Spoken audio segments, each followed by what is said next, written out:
Hello again, it's Adrian.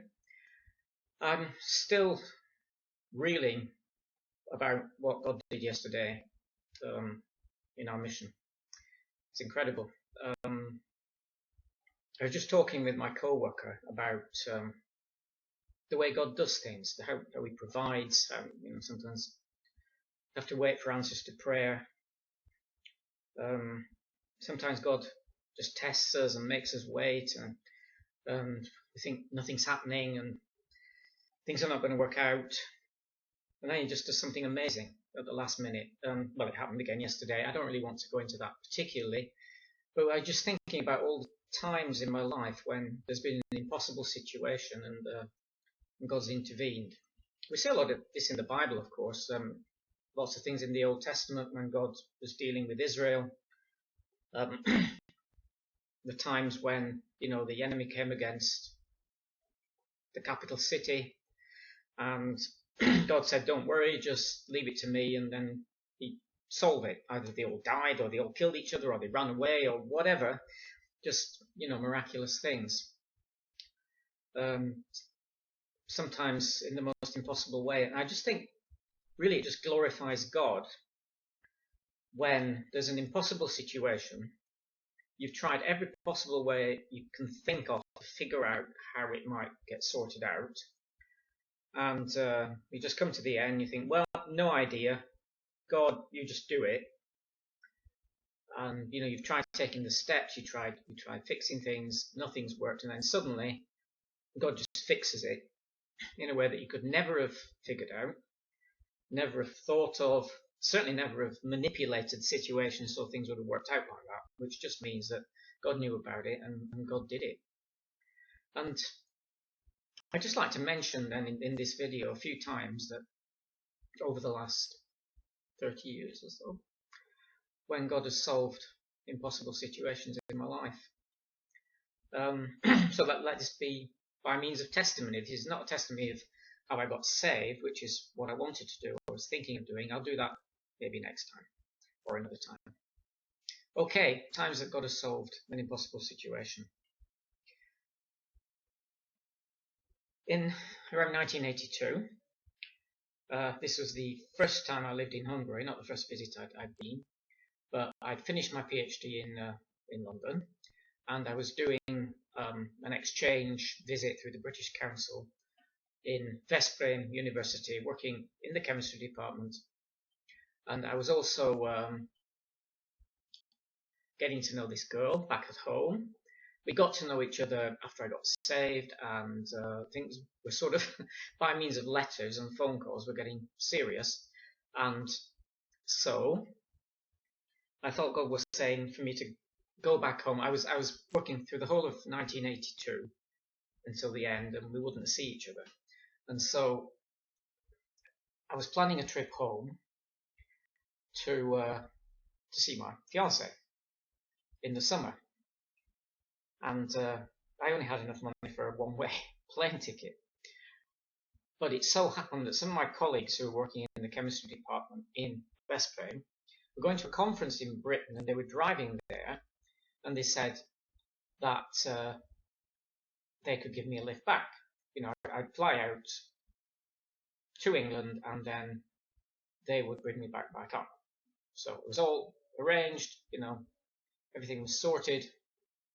So I went back home and then got in touch with the Hungarians, and they said, oh, sorry, there's no room in the car. So, oh, right. So at that time, not that I do nowadays, but I sort of panicked. What are we going to do? We need to get back. My visa's expiring, because it was complicated with the visas at that time. But unless I got back to Hungary by a certain time, then my visa would be invalid, and I wouldn't be able to go back again. It was confusing. So my wife said, well, don't you trust God then? Sometimes she said that, sometimes I said it. And we prayed about it. And she was working with a missionary society. And so she phoned them, and she was talking to people. And she said, is Vienna anywhere near Budapest? I said, pretty near. Yeah, used to be part of the same country, I said, well, there's one of our missionaries moving back from Vienna, and so they're driving out with an empty van to bring your stuff back, and they can give you a lift to Vienna. So I got a lift all the way to Vienna. I think I had to pay £7 for crossing the channel, and the rest of it they just took me. Then I got the train from Vienna, which was really rather cheap. So I got back, and God sorted it out. One of those amazing things. When I got back from Hungary, I was unemployed. I applied for all kinds of jobs in chemistry. I got married that year, 1983. So we settled in the town I was born, in Haslingden, and my wife got these various bits of jobs, cleaning and dairy, various things. And I just kept applying for jobs and going for interviews, and nothing seemed to work out. But I had dole, the unemployment benefit, for 1 year, and so it would have run out on December 31st, 1983. I've been applying for a year. I've been claiming for a year, and so I'd written off for these jobs. I got an interview in the University of North Wales in Bangor in December, and I'd been on loads of interviews. Thought, yeah, I may as well go along. It was for a demonstrator in chemistry, and the job was just for a year in organic chemistry, which would involve giving tutorials to the students and supervising lab classes. So I was just relaxed, and a friend had taken me in his car, so we chatted on the way and everything.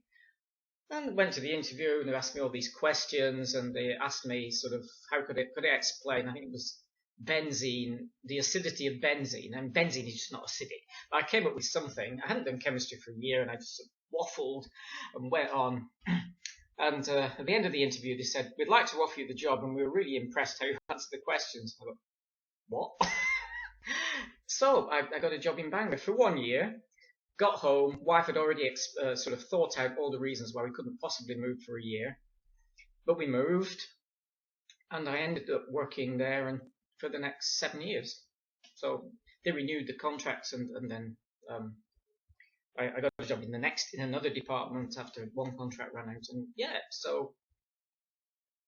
that worked out. In the 1980s then, I'm not quite sure when some of these things happened, but I was working, my wife was working, but we bought a house, we had a mortgage, not quite enough money coming in, and we gradually got into debt, and we ended up with an overdraft of £350. Okay, that doesn't sound too much at the moment now, but this was in the 80s, so we're talking about 30 years ago, and it was quite a lot of money. So we went to a meeting,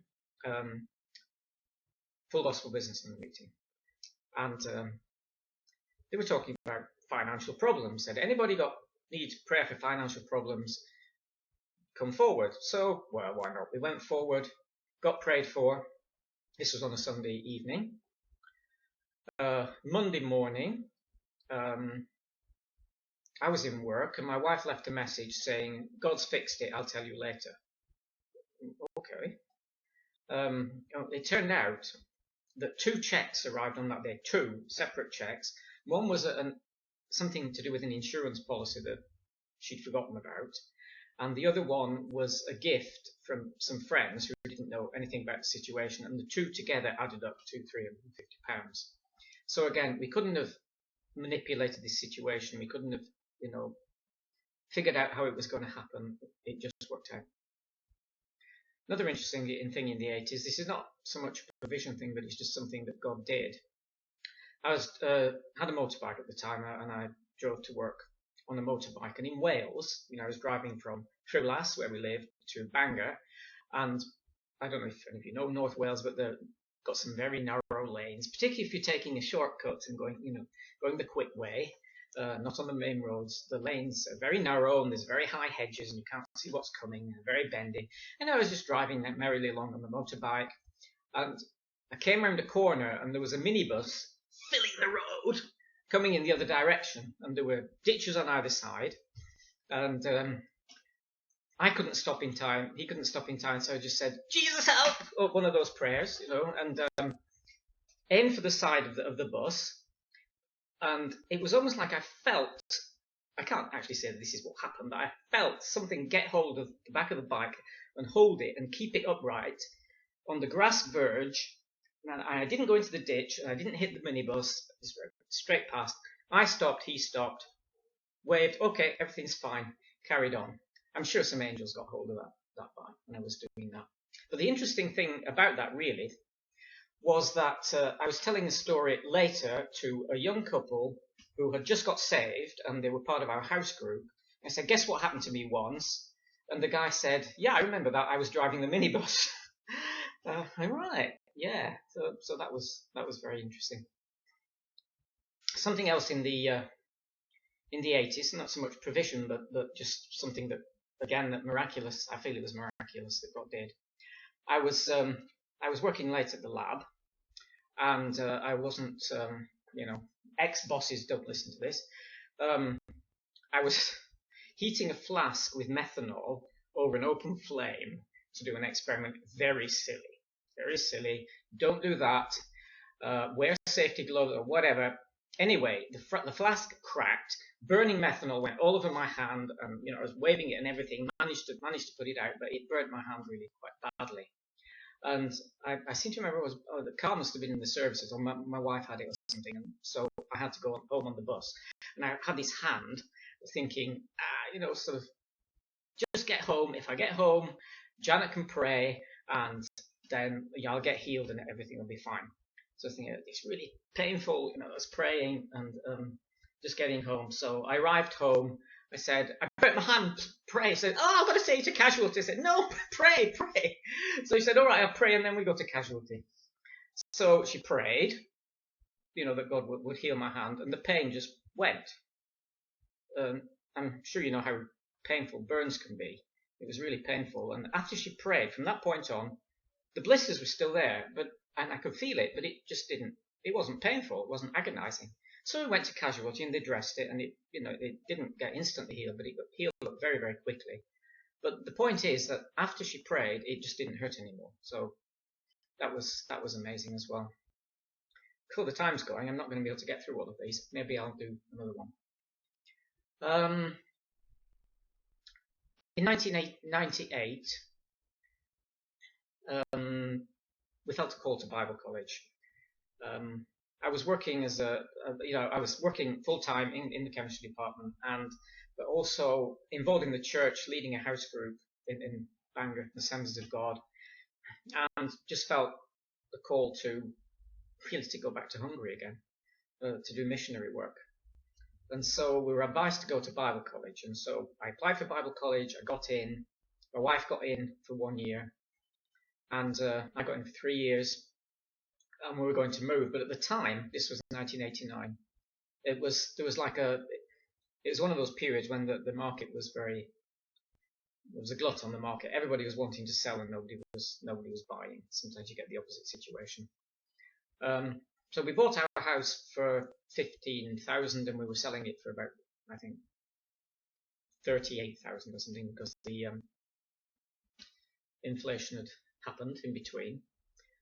But in the June, my contract was up to the end of June. I told my boss he wanted to renew it again.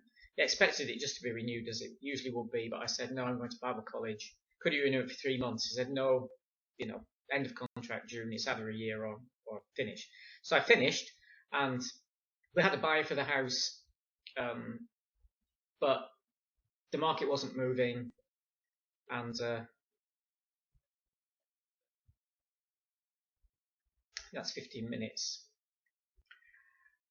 I'm going to have to continue on the next video. There will be a part 2 to this, so come back soon.